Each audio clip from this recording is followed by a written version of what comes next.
Hey everybody, welcome back to Battle Ready Inc. So today's deck profile for you, we've got security control again, but this is a little bit different. I went with a little bit of a tweak and adjustment for the deck as our secondary color kind of changed. I think the Digivolve is actually pretty spicy for this format. A lot of decks that we're countering are going to be pretty massive. Mastay, X-Antibody, Pyldramon, Imperial, whichever one you want to look at.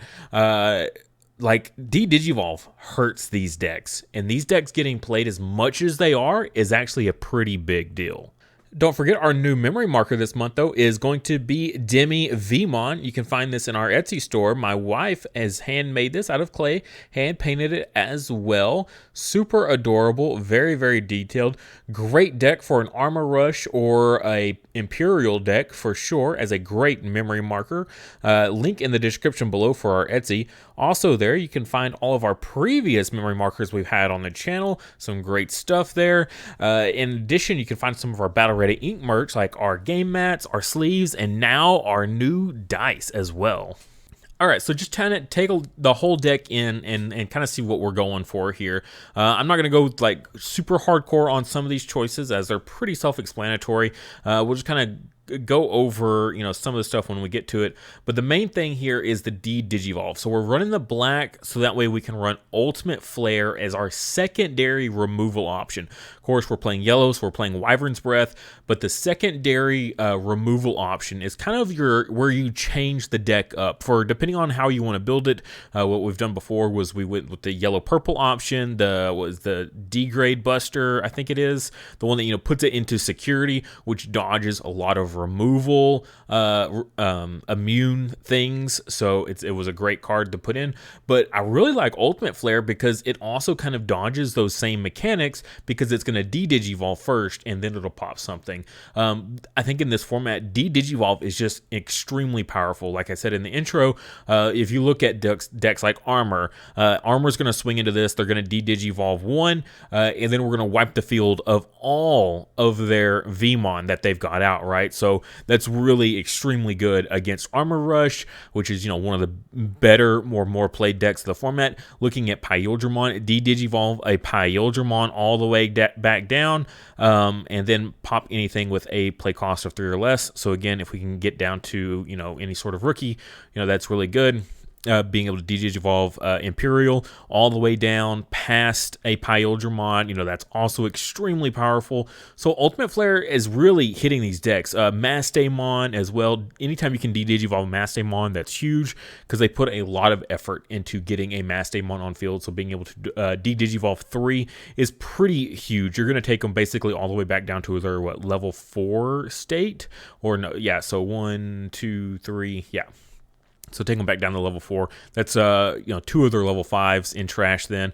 That's really good. So really liking Ultimate Flare. I think it's a huge meta call for this format. Very, very good. But also still playing the Wyvern's Breath as our secondary because minus 15,000, that's pretty much an instant kill on anything. The only thing that's surviving this is like if they go into Doru Greymon and they get that immunity and immediately go into a Mega on top of that, now that requires them having 6 memory, though, to go into the Doru Greymon and then also going into the Mega after that in the same turn because that immunity only lasts for 1 turn. So, yeah, them dodging Wyvern's Breath is really, really tricky.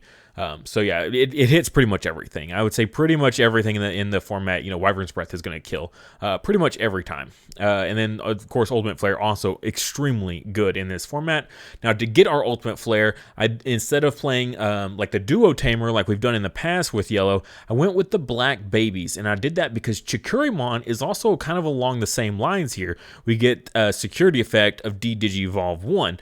Now, we don't get to play it afterwards or anything like that. It does go to the trash, which is a bit of a bummer, but still Digivolve 1 is extremely powerful. Just like I said, on all those targets we talked about, Ultimate Flare is nice, but Digivolve 1 is also just extremely good. So I really don't mind this at all. A very solid card. Digivolve 1 in this format seems exceptionally good.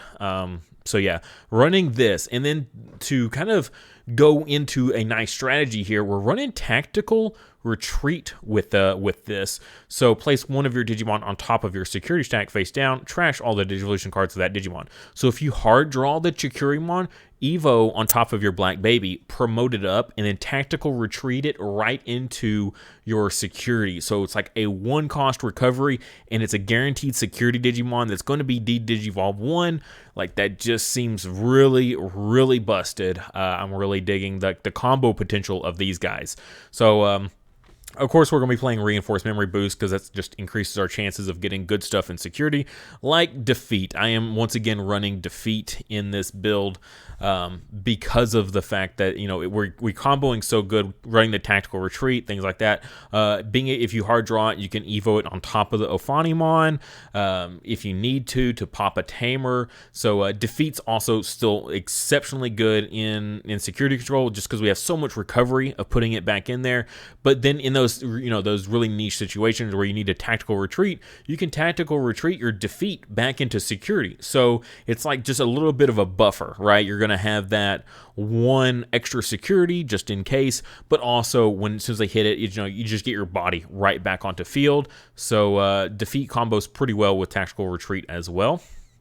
I've also seen some pretty boss plays where people go Jersyphimon, so you Digivolve for your 1 Evo, recovery 1, and then you tactical retreat, put it into security, and then play a TK to pass turn to grab that Jersyphimon out. So that gives you multiple Jersyphimons, more than just your normal 4.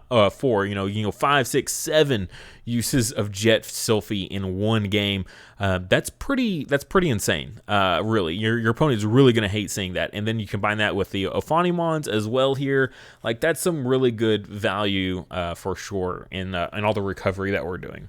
So that pretty much makes sense for most of the stuff. We've run the Susanomons for the mirror match just because these games can get really long and grindy, and sometimes you're about to deck out and you need that to put 10 cards back in your deck so you don't deck out. Also, it does come up where if your memory is high enough, you can't go into a Susanomon. It clears an opponent's body off the field like a big threat, and it does have security attack +2, so it is still a game ender of a card. It's just not like our trump card anymore. We're not just stalling until we can go Susanomon for game. We've got other things. It's just an extra little utility card. Like I said, mostly for the mirror match, but it does have its moments when you're like, okay, I can actually just go Susanomon for game here. So it does come up in those exceptionally long games. For our Tamers here, we're running the TKs, of course. Great memory fixer. Helps us, set up our security, pull out all the yellow cards, Tamers, hybrids, that sort of stuff. So that way we can put more options in there. Pull out our Ophanimon, so that way we can actually use our Ophanimons. Fantastic card. Now, you'll see we're also running the Karis here, and the Kari, so every time we add a card to our security stack, not just because of recovery, but anytime a card gets added to security, we can suspend the Kari to gain 1 memory. So if you use this in conjunction with Tactical Retreat, that makes Tactical Retreat essentially a free card because it's 1 cost. You gain that 1 memory back off the Kari. Kari makes the Tactical Retreat 0 cost essentially. So and we're just doing tons of that. Whether you're going TK, you're activating the Zoe, you're using Tactical Retreat, you're using what is it? Jersyphimon, Ophanimon, all these different cards that are adding cards back into security. Kari can really benefit off that.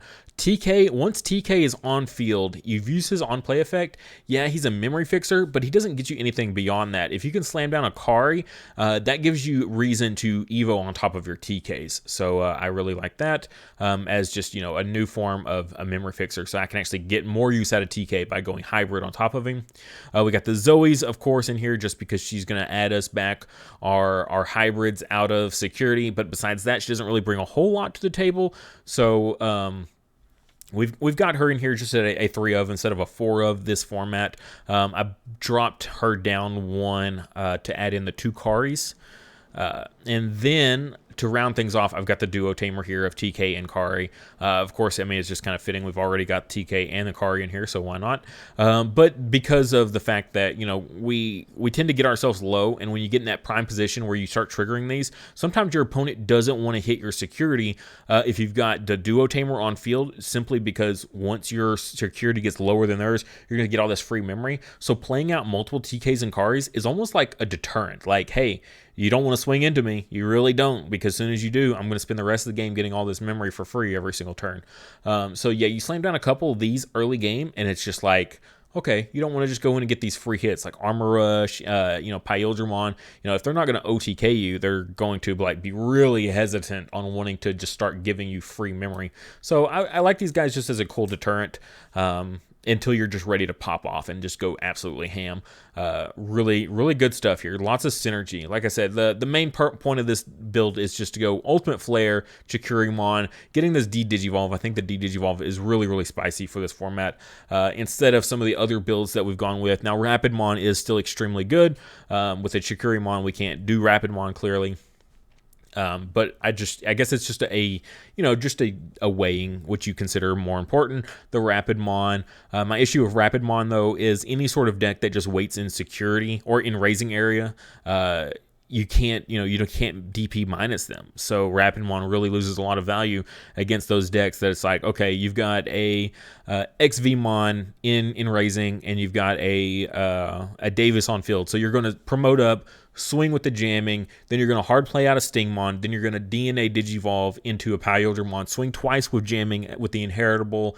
Yeah, I'm going to lose way too much value. By the time I can actually get the Rapidmon on field, you've already hit me in the face for a tremendous amount of security, and it just feels bad. Maybe the D-Digivolve will be a little bit more beneficial for you, especially the Ultimate Flare.